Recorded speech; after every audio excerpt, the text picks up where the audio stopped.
मित्रों नमस्कार, लक्ष्य एकेडमी के यूट्यूब चैनल में आपका स्वागत है। आज हम लोग यूपी का एक नया चैप्टर लेके आए हैं और ये चैप्टर आपका पीसीएस में बहुत इंपॉर्टेंट है, बीओ एग्जाम में बहुत इंपॉर्टेंट है, सहायक समीक्षाधिकारी और समीक्षाधिकारी एग्जाम में बहुत महत्वपूर्ण है और लेखपाल सहित वनडे एग्जाम जितने भी हैं उत्तर प्रदेश के सभी के लिए बहुत महत्वपूर्ण है, इसलिए बड़े ध्यान से समझिएगा। और वही हमारा तरीका रहेगा, आप यही मैप में देखिए, याद करिए और आप एक काम करिएगा कि इसको आप अपने मैप में, आप जब इसको देखें आपके पास मैप होना चाहिए और मैप में इसको भरते जाइए, पूरा का पूरा याद हो जाएगा, रटने की जरूरत नहीं है, सिर्फ देखिए और मैप में भरिए याद। उत्तर प्रदेश से 10 से 15 क्वेश्चन हर एक एग्जाम में आते हैं, आपको दोबारा पढ़ने की जरूरत नहीं पड़ेगी। ठीक है, आज हम लोग करेंगे उत्तर प्रदेश का नदी तंत्र। ठीक है, उत्तर प्रदेश के नदी तंत्र के बारे में आज हम पढ़ेंगे और देखेंगे कि उत्तर प्रदेश की कौन कौन सी नदियां हैं, उनकी सहायक नदियां कौन सी हैं, उनके किनारे बसे शहर कौन कौन से हैं, कौन सी नदी किस जिले से एंट्री करती है उत्तर प्रदेश में और किस जिले से वो बाहर निकलती है। इस तरह के क्वेश्चन ढेर सारे आते हैं और नदियों का उद्गम स्थल और उन पे बने बांध ये पूछे जाते हैं। हो सकता है एक स्लाइड में ना आए, तो आज हम लोग नदी, उनका उद्गम स्थल और कुछ महत्वपूर्ण चीजें कर लेते हैं। अगर नहीं आएगा इसके अगले स्लाइड में आपको मिलेगा, लेकिन हाँ, अगर ये स्लाइड आपको अच्छी लगे, ये लेक्चर हमारा अच्छा लगे, समझ में आए, तो आप लाइक, सब्सक्राइब और शेयर जरूर करिएगा, कमेंट भी करिए अगर याद हो तो। ध्यान रखिएगा, इसको पढ़ाने के बाद में हमारा एक टेस्ट भी होगा और टेस्ट का तरीका हमारा आप जानते हैं कि हम इतनी मेहनत कर रहे हैं, तो आप घर बैठे हैं, आप ये नहीं कर सकते हैं बस देखा और निकल गए। अगर आप तैयारी कर रहे हैं एक्चुअल में, तो हमारा नंबर आपको इसी YouTube चैनल पे मिल जाएगा, उसमें आप मैसेज कर सकते हैं और हम आपको टेस्ट कराएंगे। और टेस्ट तरीका वो रहेगा कि आपको हम क्वेश्चन सिर्फ बताएंगे, आंसर आपको लिख के भेजना होगा।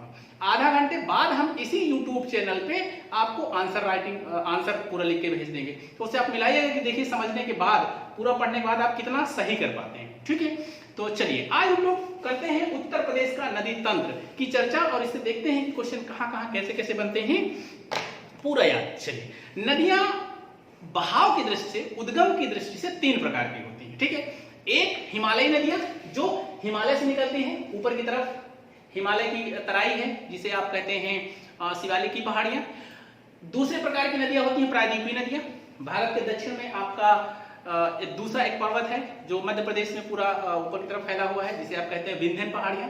और विंध्यन पहाड़ियों से शुरू होता है प्रायद्वीप, भारत का प्रायद्वीप त्रिभुजाकार है और उससे जो नदियां निकलती हैं वो उत्तर की तरफ बहती हैं। ध्यान रखिएगा, उत्तर की तरफ कौन सी नदी बहती है, ये बहुत क्वेश्चन पूछा जाता है। कौन सी नदी पश्चिम की तरफ बहती है, बहुत पूछा जाता है। ठीक है, तो प्रायद्वीपीय नदियां उत्तर की तरफ बहती हैं। तो एक प्रकार की नदियां हो गई हिमालयी नदियां जो हिमालय से निकलती हैं, उत्तर प्रदेश में आती हैं।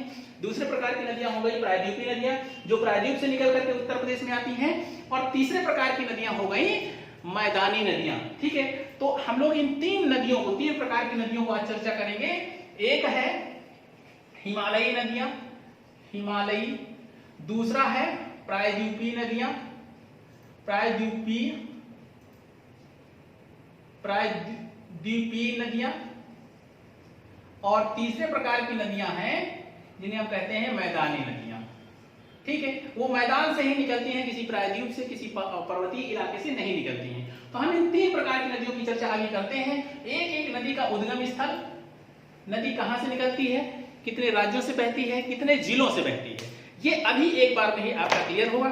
बस ध्यान से मैप देखिएगा। चलिए, हम सबसे पहले बात करते हैं यमुना नदी की। ठीक है, यमुना देखिए, सबसे पहले अगर हम कहें कि उत्तर प्रदेश की सबसे बड़ी नदी कौन सी है, आपको पता है गंगा नदी है, लगभग 1450 किलोमीटर बहती है। और यह गंगा नदी उत्तराखंड से निकलती है, उत्तराखंड में गोमुख, ठीक है, गंगोत्री नामक ग्लेशियर है, वहां से निकलती है। और निकलती है किस नाम से, भागीरथी के नाम से। ठीक है, भागीरथी के नाम से निकलती है, उत्तराखंड में ही आगे बढ़ती है, उसमें अलकनंदा मिल जाती है। और जहां पर अलकनंदा, ठीक है, यह है भागीरथी, ये है अलकनंदा, और जहां पर मिलती है उसे कहते हैं देवप्रयाग। देवप्रयाग, इससे ये आगे बढ़ती हुई ऐसे आती है और बहते हुए इलाहाबाद के पास यमुना से मिल करके आगे निकल जाती है बिजनौर होकर के। ठीक है, तो एक क्वेश्चन तो ये आएगा कि ये यहां पर राज्य पड़ता है बिजनौर। ठीक है, इसे कहते हैं, जिला पड़ता है बिजनौर। कौन सा जिला है, बिजनौर। जो गंगा नदी है उत्तराखंड से निकलकर देव प्रयाग में भागीरथी अलकनंदा से मिलकर के गंगा बनती है, इसके पहले इसका नाम भागीरथी होता है, ठीक है। और ये बिजनौर से एंट्री करती है, बिजनौर के पूर्वी बॉर्डर से एंट्री करती है, ध्यान रखिएगा। पश्चिमी बॉर्डर से एक नदी और एंट्री करती है, उसको हम फिर से बताएंगे, उसको दोबारा बताएंगे। तो ये बिजनौर से एंट्री करते हुए प्रयागराज में यमुना इसमें आकर के मिल जाती है। तो एक क्वेश्चन तो बनता है कि सबसे बड़ी नदी गंगा है और इसकी दाहिने से मिलने वाली सबसे बड़ी सहायक नदी कौन सी है, तो वो है यमुना। यमुना का उद्गम भी उत्तराखंड से ही होता है और जो यमुना का उद्गम स्थल है उसे कहते हैं यमुनोत्री या बंदरपूंछ। क्या कहते हैं, यमुनोत्री या बंदरपूंछ। अब ऊपर जगह नहीं तो हम लिखेंगे नहीं, ठीक है, आप समझ लीजिएगा। और ये नदी ऐसे आकर के ऐसे मथुरा से एंट्री करती हुई कन्नौज होते हुए और प्रयागराज में गंगा से मिल जाती है, ठीक है। तो सबसे पहले हम चर्चा करते हैं इसी यमुना नदी की। ये है यमुना नदी, यमुना निकलती कहां से है, उत्तराखंड से। एंट्री उत्तर प्रदेश में कहां से करती है, कई बार क्वेश्चन और सेम जो हम पॉइंट बोल रहे हैं, देखिए समय बहुत कम रहता है और उस कम समय में ज्यादा देने की कोशिश करते हैं, तो कम से कम वो पॉइंट हम चाहते हैं डिस्कस हो जाए जहां से क्वेश्चन बार बार बनते हैं। तो यमुना नदी जब उत्तर प्रदेश में एंट्री करती है तो यहां पर यह जिला पड़ता है सहारनपुर, ठीक है, यह है सहारनपुर। सहारनपुर से बॉर्डर बनाती हुई निकलती है और ये जब आती है, ध्यान रखना क्वेश्चन आता है उत्तर प्रदेश की वो कौन सी नदी है जो 4 राज्य और एक केंद्र से शासित प्रदेश होकर के बहती है। यमुना नदी है 5 राज्यों से बहती है और कोई नदी नहीं है 5 राज्यों से बहने वाली, ठीक है। क्या उत्तराखंड से बहती है, यही पास में पड़ता है ये हिमाचल प्रदेश, यहां पर पड़ता है हरियाणा, ठीक है, यहां पर पड़ता है दिल्ली और जब दिल्ली से आगे बढ़ती है तो आ जाती है उत्तर प्रदेश में। तो उत्तर प्रदेश 1 हो गया, दिल्ली 2 हो गया, हरियाणा 3 हो गया, हिमाचल प्रदेश 4 हो गया और उत्तराखंड 5 हो गया। 5 राज्यों से बहती है, अर्थात 4 राज्य और 1 केंद्र शासित प्रदेश से बहती है। और ये जैसे ही निकलती है इसकी एक सहायक नदी आती है, सहारनपुर से ही निकलती है और मेरठ के पास से बहती है। मेरठ किस नदी के किनारे स्थित है, कई बार क्वेश्चन आया, हिंडन नदी के किनारे। तो इसकी सहायक नदी है क्या, हिंडन, और ये आके गौतम बुद्ध नगर में यमुना से मिल जाती है, अर्थात 3 से 4 जिले कवर करती है। सहारनपुर से निकलती है, मेरठ होते हुए दिल्ली के आगे गौतम बुद्ध नगर में यमुना से मिल जाती है, तो यमुना की सहायक नदी हो गई, ठीक है। ध्यान रखिएगा, इसी में सहारनपुर में एक यहां पर एक बांध बना हुआ है जिससे कहते हैं हथनी कुंड, हथनी कुंड बैराज, ठीक है। उत्तर प्रदेश की सबसे पुरानी नहर यहीं से निकाली गई है, हथनी कुंड बैराज के पास से एक निकाली गई है नहर और यहां तक आती है। सबसे छोटी नहर है और सबसे पुरानी नहर, सबसे पुरानी नहर। और नहर का नाम क्या है, नहर का नाम क्या है, यह है ऊपरी यमुना नहर, ठीक है, ऊपरी यमुना नहर। तो ऊपरी यमुना नहर कहां से निकाली गई है, सहारनपुर के हथनी कुंड बैराज से इसको निकाला गया है और ये दिल्ली के पहले आकर के खत्म हो जाती है। उसके बाद आपकी हिंडन नदी यमुना की सहायक नदी बनती है और यमुना उसके बाद आगे बढ़ जाती है। मथुरा यमुना नदी के किनारे, वृंदावन मथुरा जो है यमुना नदी के किनारे, दिल्ली यमुना नदी के किनारे, आगरा यमुना नदी के किनारे, इटावा यमुना नदी के किनारे, कौशाम्बी यमुना नदी के किनारे, हमीरपुर यमुना नदी के किनारे और प्रयागराज यमुना नदी के किनारे। तो यहां पर प्रयागराज में आकर के गंगा से मिल जाती है, ठीक है। इसके बाद इससे और क्वेश्चन बनते हैं कि इसकी सहायक नदियां और कौन कौन सी हैं। तो देखिए, एक नदी यहां से निकलती है मध्य प्रदेश से, ऐसे घूमते हुए बहते हुए आती है और ये पड़ता है इटावा, ठीक है, और नदी का नाम है चंबल। चंबल नदी कहां पर आकर के मिलती है, इटावा में, ठीक है। इटावा में चंबल नदी किससे आके मिल जाती है, यमुना से मिल जाती है, ठीक है।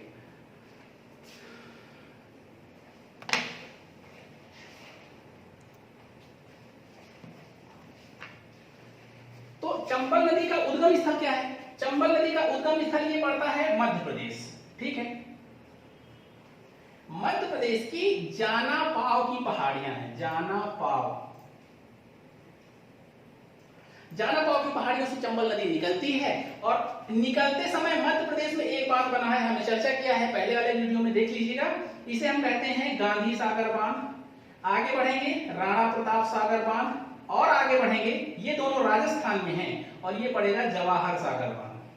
ठीक है, जवाहर सागर बांध, इसी ये तीनों बांध चंबल नदी में बने हुए हैं। और ध्यान रखना ये बीहड़ बनाती है, बहुत जो है नदी ये मिट्टी का कटाव करती है, और यहाँ पर अवनालिका अपर्दन सर्वाधिक होता है। अवनालिका मतलब होता है आर्य अपर्दन, अवनालिका अपर्दन, ये सब एक ही है। जब नदी बहते हुए अपने साथ ढेर सारा कृषि योग्य मिट्टी बहा करके ले जाती है और बड़े बड़े खड्डे बन जाते हैं, बड़े बड़े नालियां बन जाती हैं, उसे हम कहते हैं अवनालिका अपर्दन। अपर्दन मतलब होता है मिट्टी का कटाव। तो मिट्टी का कटाव जब होता है और कटाव होकर के नदी में जाती है मिट्टी, और नदी से समुद्र में चली जाती है, तो वो पूरा का पूरा बीहड़ हो जाता है। तो चंबल का बीहड़ आप जानते हैं प्रसिद्ध है, और सबसे ज्यादा अवनालिका अपर्दन के रूप में यही नदी जानी जाती है।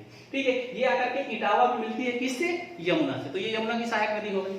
उसके बाद में एक नदी और है जिसे आप कहते हैं बेतवा। ठीक है, बेतवा नदी ललितपुर से होते हुए, झांसी होते हुए, और हमीरपुर में ये यमुना से मिल जाती है। अब ध्यान रखिएगा, जहां से निकलती है इसको क्या कहते हैं? ठीक है, जहां से निकलती है उसे कहते हैं कुमार गांव। ठीक है, कुमार गांव।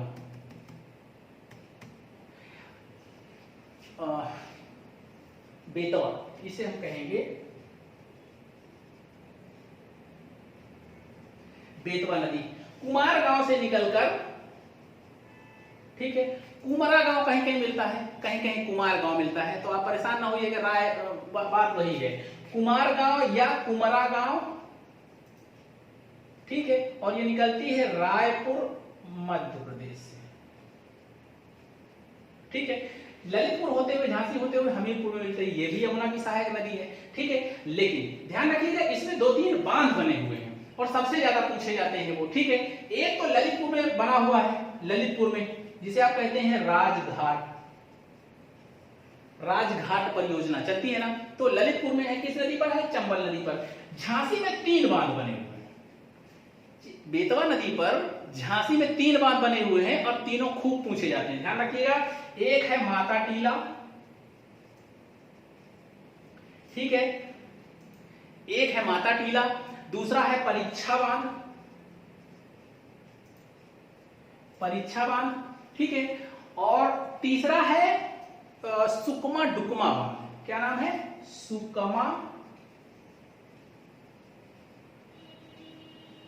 सुकमा डुकमा बांध। तो ध्यान रखिएगा, बड़ी महत्वपूर्ण है, ये आपसे पूछे जाएंगे बांध, कौन सा बांध किस नदी पर है।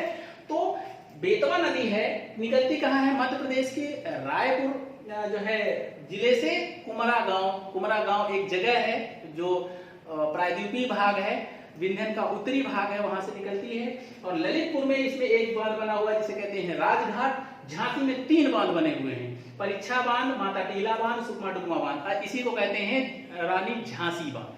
ठीक है, तो ये हमीरपुर में आकर के यमुना से मिल जाती है। उसके बाद में एक नदी यहीं से और निकलती है जिसे आप कहते हैं केन नदी। क्या कहते हैं? केन नदी भी मध्य प्रदेश की कैमूर की पहाड़ियों से निकलती है। यहां से है कैमूर की पहाड़ियां, ठीक है, आगे बढ़ती है और ये बांदा के पास में यमुना से मिल जाती है। ठीक, बांदा के पास, और बांदा के पास जो जगह पड़ती है उसे कहते हैं भोजहा। नाम ध्यान रखिएगा, भोजहा बांदा। बांदा के पास ये यमुना से मिल जाती है और ये समाप्त हो जाती है। बस इतनी नदियां आपकी यमुना की पड़नी है, सहायक नदियां। और उसके बाद में यमुना आगे बढ़ती है और यहां पर आकर के प्रयागराज में ये गंगा से मिल जाती है। यमुना का नामो निशान खत्म। दाएं से मिलने वाली गंगा की सबसे बड़ी सहायक नदी यही है। और ये सभी प्रायद्वीपीय नदियां हैं, ध्यान रखिएगा, प्रायद्वीप से निकलने वाली यही नदियां हैं। इसके अलावा भी 2 नदियां और हैं। एक नदी मध्य प्रदेश से ही निकल करके इलाहाबाद के बॉर्डर पे एकदम थोड़ा सा आगे ये मिलती है सिरसा, एक जगह है प्रयागराज की, सिरसा। ठीक है, सिरसा में मिलती है और इस नदी को कहते हैं टोंस नदी। कई बार पूछा गया है टोंस नदी। ठीक है, टोंस नदी ये तरमा कुंड, यहां पर एक जगह पड़ती है मध्य प्रदेश में, तरमा कुंड, तो इसको भी याद रखिएगा, तरमाकुंड नामक स्थान से निकल करके टोंस नदी उत्तर प्रदेश में बहती है और ये इलाहाबाद के बॉर्डर में एक सिरसा नामक स्थान है, वहां पर ये यमुना से मिल जाती है, गंगा से मिल जाती है। ध्यान रखिएगा, ये यमुना में नहीं मिलती है, ये गंगा की सहायक नदी है टोंस। निकलती तो इधर से प्रायद्वीपीय नदियां हैं, लेकिन ये मिलती किससे है? गंगा से मिलती है, इलाहाबाद के आगे। ठीक है, और इस टोंस नदी की सहायक नदियां हैं। ठीक है, बहुत अच्छा नाम है और लगातार ये क्वेश्चन आपका प्राचीन इतिहास में बनता है। आपने बेलन घाटी का नाम सुना होगा। चावल के सबसे पहले साक्ष्य मिले थे मध्य पाषाण काल में। मध्य पाषाण काल, बेलन घाटी, चावल का सबसे पहला साक्ष्य जो मिला भारत में वो इसी नदी के किनारे मिला था और इस नदी का नाम है बेलन घाटी, बेलन नदी। ठीक है, और बेलन नदी के किनारे वाले भाग को भी कहते हैं बेलन घाटी। ठीक है, उसके बाद हम लोग चलेंगे, एक दूसरी नदी है यहीं से निकलती है जिसे आप कहते हैं सोन नदी। सोन नदी यहां पर पड़ता है अमरकंटक की पहाड़ियां। ठीक है, तो अमरकंटक की पहाड़ियां से ये नदी निकलती है और दूसरा नाम इसका देते हैं सेसाकुंड, सेसाकुंड या अमरकंटक। सोन नदी अमरकंटक से निकल करके सोनभद्र में बहती है। ध्यान रखिएगा, सोनभद्र में बहते हुए, और ये उत्तर प्रदेश में नहीं मिलती है। उत्तर प्रदेश के आगे बिहार की राजधानी है पटना, पटना के पहले ये मिल जाती है किससे? गंगा से। ठीक है, तो ये सोन नदी है, इसे हम कहेंगे सोन नदी। सोन नदी नाम क्यों पड़ा भाई? सोने के कण होंगे पक्का, इसकी रेत में सोने के कण पाए जाते हैं। उत्तर प्रदेश की दो नदियां ऐसी हैं, आप लोग ढूंढने उन्हें ना चले जाइएगा। ठीक है, उत्तर प्रदेश की दो नदियां हैं जहां पर जिन नदियों की रेत में सोने के कण पाए जाते हैं, एक है सोन और एक है रामगंगा। अभी कन्नौज में मिलाएंगे, उसको भी उत्तर से निकलेगी। तो ये है सोन नदी और इसकी दो सहायक नदियां बड़ी महत्वपूर्ण है। ठीक है, एक है रिहंद नदी, आपने नाम सुना होगा, रिहंद बांध इसी में है, रिहंद। ठीक है, एक नदी है कनहर। रिहंद और कनहर इसकी सहायक नदियां हैं। ठीक है, और इसी में बाण सागर परियोजना स्थित है। ध्यान रखिएगा, बाण सागर परियोजना, बाण सागर परियोजना उत्तर प्रदेश की सबसे महत्वपूर्ण परियोजना है। कुछ बुकों में तो एशिया की प्रथम बड़ी परियोजना के नाम से मिलता है, लेकिन इसके पूरे साक्ष्य नहीं है। लेकिन ये हाँ, उत्तर प्रदेश की सबसे बड़ी परियोजना है, सबसे महत्वपूर्ण है, कारण कि ये बाण सागर परियोजना 3 राज्यों के समर्पण में चलाई जा रही है और इस बांध से 3 राज्यों को लाभ हो रहा है। एक है मध्य प्रदेश, उत्तर प्रदेश और बिहार। ठीक है, तो बाण सागर परियोजना किस नदी में है? रिहंद और सोन के बॉर्डर पर है। ठीक है, और इसमें रिहंद बांध भी बना हुआ है, इसी में गोविंद बल्लभ पंत सागर बांध भी बना हुआ है जिसे आप रिहंद बांध कहते हैं, और इसी में बाण सागर परियोजना चल रही है। तो ध्यान रखिएगा, बाण सागर परियोजना, गोविंद बल्लभ पंत परियोजना, और दूसरे नाम से हम इसको कहेंगे ओबरा परियोजना। ठीक है, तो ओबरा हो गया, गोविंद बाण सागर हो गया, और गोविंद बल्लभ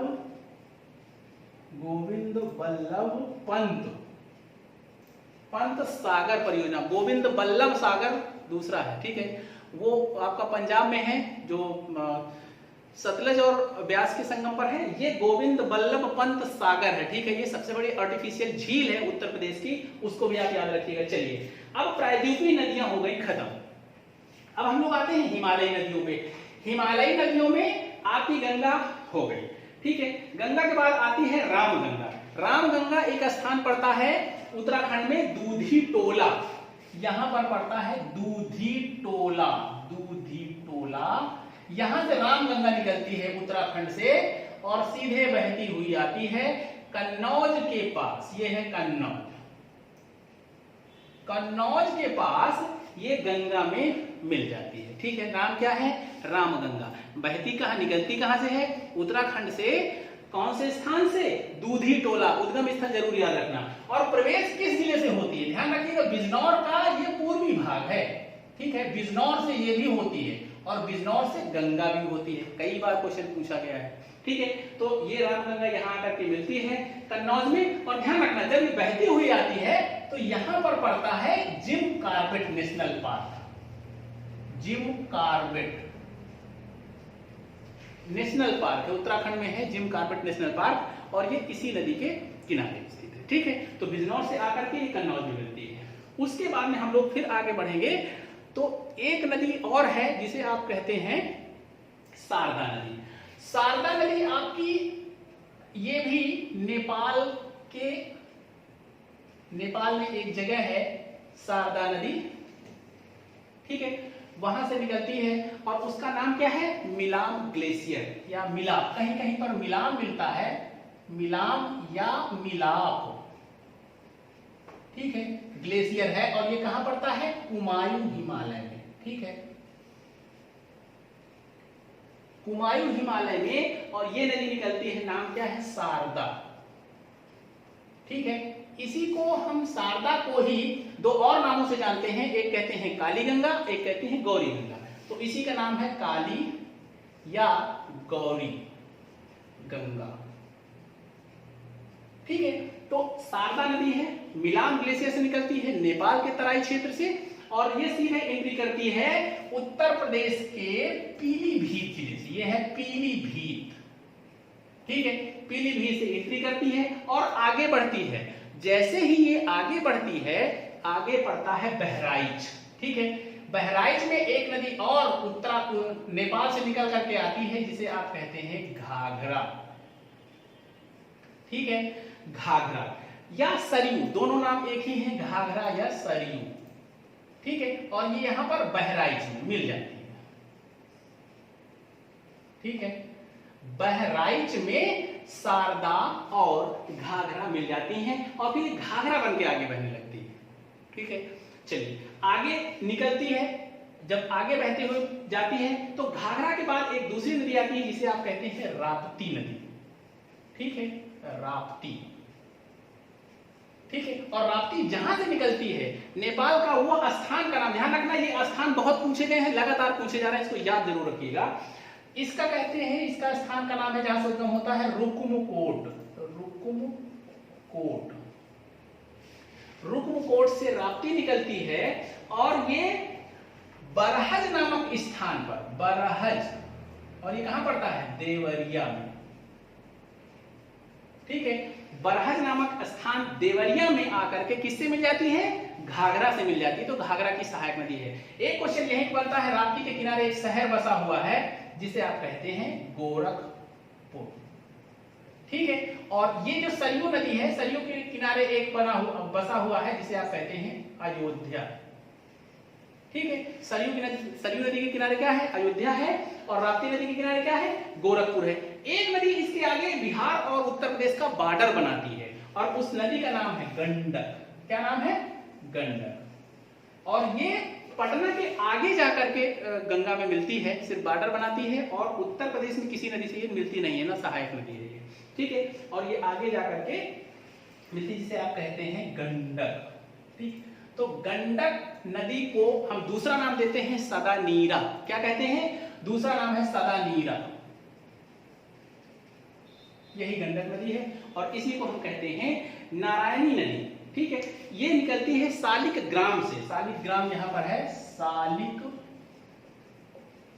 ग्राम, सालिक ग्राम से गंडक नदी निकलती है सदा नीरा के नाम से, और ये पटना के पास है, पटना के पूर्वी साइड में गंगा से मिल जाती है। ठीक है, तो ये बिहार और उत्तर प्रदेश का बॉर्डर बनाती है। ये हो गई हिमालयी नदियां, ये हो गई प्रायद्वीपीय नदियां। अब 2 से 3 नदियां हैं जिन्हें हम कहते हैं मैदानी नदियां, तो जरा उनको भी देख लेते हैं। एक नदी तो सबसे महत्वपूर्ण है जो पीलीभीत के दलदल से निकलती है। ठीक है, ये मान लो पीलीभीत है, यहां पे दलदल, यहां पर है फुल्लर झील, फुल्लर झील, और यहां से आपकी सबसे महत्वपूर्ण नदी निकलती है जिससे उत्तर प्रदेश की राजधानी जिसके किनारे बसी है, लखनऊ। ठीक है, और इस नदी का नाम है क्या, क्या नाम है, नाम है गोमती नदी। ठीक है, गोमती। गोमती नदी पीलीभीत के फुलहर झील से निकलती है, दलदल से निकलती है, किसी ना वो पहाड़ी से निकलती है न प्रायद्वीप से, मैदानी नदियां हैं, मैदानी नदी। और ये निकलती हुई गोमती कहां मिलती है, गोमती गाजीपुर में आकर के गंगा से मिल जाती है, तो ये पड़ता है गाजीपुर। ठीक है, गाजीपुर में आके गंगा से मिल जाती है। ध्यान रखना, इसी गोमती नदी की एक सहायक नदी और है जो निकलती कहां से है, ये निकलती है लखनऊ के पास में ही एक जिला पड़ता है और जिसे आप जानते हैं हरदोई कहते हैं, ठीक है। हरदोई से ये नदी निकलती है सई के नाम से, सई नदी के नाम से, ठीक है। बॉर्डर बनाती हुई कई जिलों का सीधे आकर के जौनपुर में आकर के किसी मिल जाती है, गोमती से मिल जाती है। तो गोमती की सहायक नदी कौन सी है, सई नदी है। सई गोमती किसकी सहायक नदी है, गंगा की। कहां मिलती है, गाजीपुर में, ठीक है। तो ये मुझे लगता है एक स्लाइड में हमने इतना कवर करने की कोशिश की है। और ध्यान रखिएगा ये गंगा नदी है, यहां पर एक पड़ता है नरौरा, ठीक है, बुलंदशहर में पड़ता है नरौरा, और यहां से निचली गंगा नहर निकलती है, ठीक है। निचली गंगा नहर निकलती है, इलाहाबाद के बाद खत्म होती है पहले ही निचली गंगा नहर, और ये 8,800 किलोमीटर है, ठीक है। और उत्तर प्रदेश की सबसे लंबी नहर कौन सी है, ध्यान रखिए, कई बार क्वेश्चन पूछा गया है, और वो है शारदा नहर। यहां से निकल करके सीधे आकर के यहां तक बहती है, ठीक है, बलिया तक जाती है, और ये नदी नहर का नाम है क्या, शारदा नहर, ठीक है। शारदा नहर पीलीभीत से थोड़ा सा ऊपर से निकलती है, और शारदा नहर सबसे उत्तर प्रदेश की लंबी नहर है, और इसकी जो लंबाई है 12,368 किलोमीटर, ठीक है। मुझे लगता है उत्तर प्रदेश की काफी जानकारी आपके पास में हो गई है। इसके अलावा जो भी चीजें छूटी हैं, कई चीजें की छूटी हुई हैं, ये हम अगले स्लाइड में कराएंगे, ठीक है। बड़ी स्लाइड हो जाएगी तो आप लोग देखेंगे, नहीं डाटा बचाएंगे, और हम अपना खून पसीना कर देंगे, और आप उसको ऐसे बहा देंगे। इसलिए अगली स्लाइड में इसके आगे का चैप्टर फिर मिलेंगे। तब तक के लिए नमस्कार। याद करते रहिए, टेस्ट देते रहिए, ठीक है। और जो टेस्ट में टॉप करेगा उसको पुरस्कार देंगे। नमस्कार।